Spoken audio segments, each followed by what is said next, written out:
this. Yesterday, the SEC laying out what it's calling Project Crypto, a plan to modernize regulations and allow for crypto-based trading. And joining us now here first on CNBC to discuss it is SEC Chair Paul Atkins.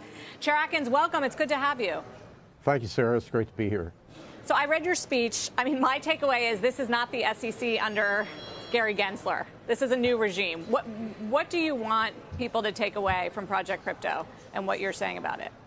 Well, thanks for that question.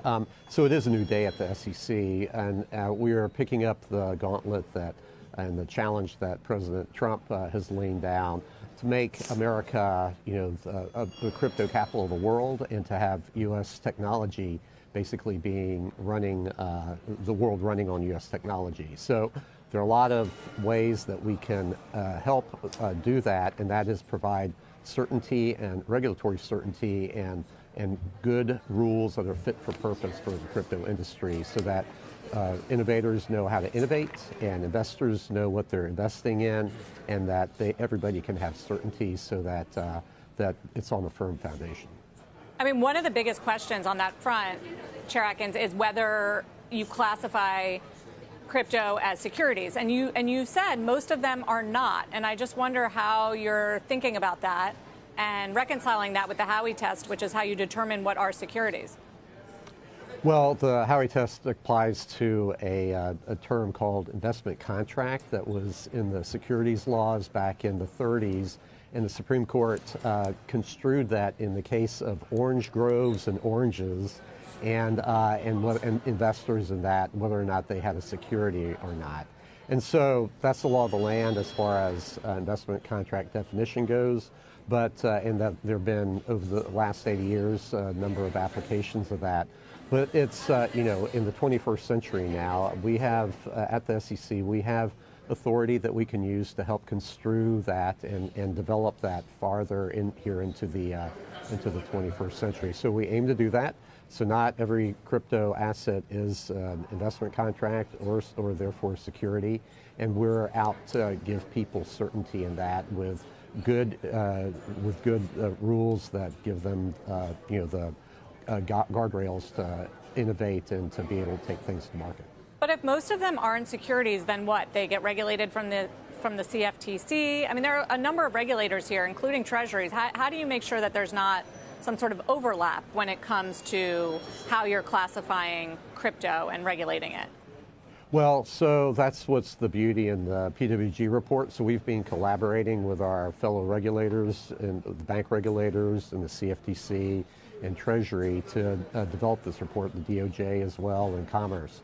So so what we have to do is have a system that provides certainty, but by that that could have overlapping jurisdiction. But we have to have flexibility for market participants and people who are innovating, so that they know that they're not going to get caught in a trap, which is too often what they've had to do here in the past several years. So we will work with Congress. They just passed and enacted the Genius Act here a couple weeks ago, and now they're working on what's called the Clarity Act that the House has passed. I commend them for doing that, and now it's in the Senate, and the senators will be addressing those issues, and there'll be a back and forth, but we're working with them and look forward to having a system that makes sense for this budding technology.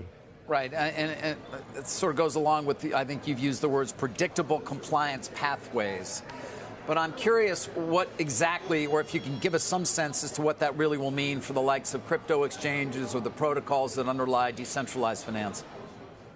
Well, the one thing about these predictable pathways, in the previous question about overlap, it's fine to have overlap, and if you look at the bank regulatory system, there's overlapping jurisdiction between various regulators, but there's certainty as to what the market participants can do in that area. So if we have flexibility, a flexible type of framework, I think that's the best. No turf battles, because the battlefield is strewn with corpses of old potential products like single stock futures and others that got caught up in a regulatory turf battle in the past. So we have to put that aside. We have to keep in mind innovation and investing and make sure that people have certainty and they won't get caught up in it.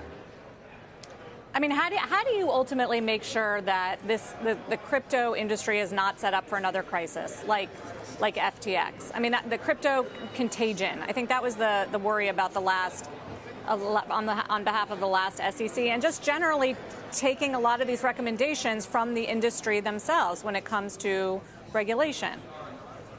Well, investor protection is, foremost in our mind, as well as capital formation and innovation in the capital markets and so forth. So there's a balance there. But FTX is a good example of, had it been a part of, rather than being offshore, had it been onshore in America under American regulation, I think there would have been a totally different development of that and outcome. They could not have done what they did. They owned a subsidiary here in the U.S. that was the old Ledger X that was under CFTC regulation. No investors lost any money. There was segregation of assets and not the hanky-panky that went on in Bahamas and offshore. Yeah, a good way to put it. Well, we look forward to hearing more as you lay out this structure for regulation. Thank you for joining us. Thank you here for on some having of these me. initial plans. Paul Atkins, the chair of the SEC.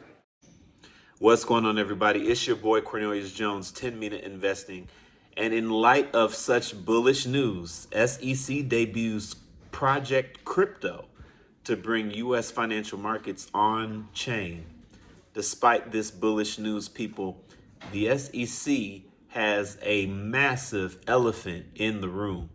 And when positive statements are being reported like this from the SEC in a time where the market is actually crashing right now, it's because market sentiment is not buying anything from the SEC because of this massive elephant. You already know what the elephant is, and we're going to talk about it. But let's get into the key points of this article. The Securities and Exchange Commission on Thursday debuted Project Crypto, an initiative to modernize securities regulations and allow for crypto-based trading.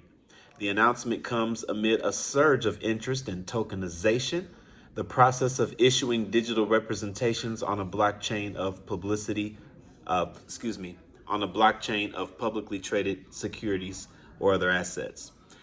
SEC Chair Paul Atkins discussed the importance of preventing crypto companies from being driven offshore by one-size-fits-all rules. Now, this is bullish. This is a trend that is turning a new page in the SEC, and that's great, and we're going to need that. It's all a part of global adoption. It's all a part of the regulatory clarity that's slowly moving and taking place. But the market is not going to respond to this. No, not right now.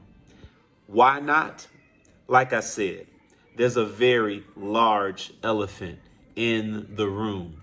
And this elephant is so large that statements like these are not going to move the market, because this elephant is obvious and there's nothing the SEC can come out and say that's going to move the market for crypto until they deal with this massive elephant. What's the massive elephant, people? Well, obviously, the massive elephant is the Ripple SEC lawsuit. If we know that crypto is now user-friendly for the SEC and they are pushing for innovation in the United States, and they're pushing for clear rules to the road in the United States, and now they are calling upon their crypto task force to get these things done and be in alignment with President Trump's goals of making America the greatest crypto capital of the world, right? Well, if that's the case, then come on out and make your statement about Ripple and XRP and dropping this lawsuit for good, right? Finally ending this. What's taking y'all so long, right? If this is how y'all feel, why are y'all holding this, right? That's the sentiment. That's the elephant in the room. Well, people, I understand why they're holding it. Do I like it? Doesn't matter what I like. The reality is, people, the status report is due August 15th. We've talked about this on the channel already. The next phase in the SEC versus Ripple lawsuit is a status report. It is an update to the Second Circuit Court of Appeals, where they have to explain what are y'all going to do with this appeal that you all have put in abeyance. The Second Circuit Court approved their putting the appeals in abeyance, on pause. And in that pause, Ripple and the SEC came to a settlement.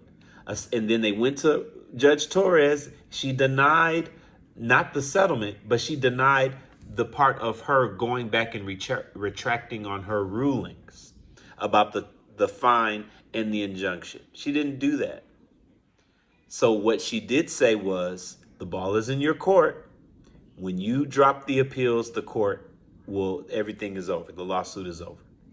And now August 15th is the date they have to go back to the Second Circuit and give them the next update on what happened and where are we with the appeals. Ripple already announced that they are dropping the appeals, and the SEC plans on doing the same. It will be official when we have some writing behind it. People, I said this on the last video. What else is there for the SEC left to say in this status report other than we are jointly agreeing to drop the appeals? That will end the lawsuit, and it will happen not a day sooner than August 15th. So that's the anticipation, people. And so in retrospect of reading all these things about XRP, all this great news, don't get drowned out by the FUD.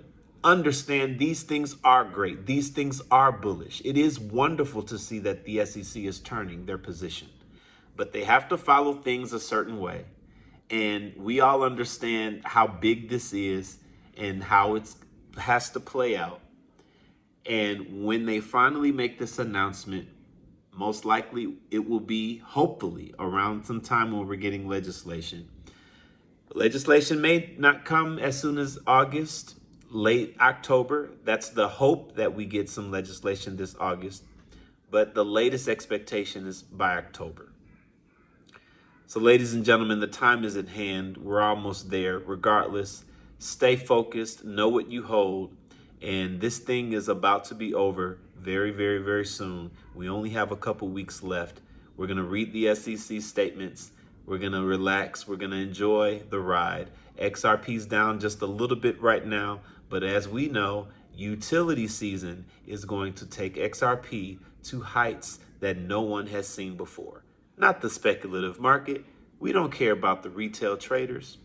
But when the banks need XRP and have to run in droves to pick this up, yeah, we'll see what we're looking at then. We'll see what we're looking at then. All right, everybody. Didn't read this entire article, but I'll put the article in the description of the video if you would like to check out the entire article. Later on today, I'm going to publish another video. This video is specifically a promotion video for people who are go-getters and want to promote the Cryptex opportunity. So later on, that video will come out. Look forward to that later on today. Other than that, this is your boy Cornelius Jones, 10 Minute Investing. Look forward to seeing you guys on the next one. You be blessed and have a good one.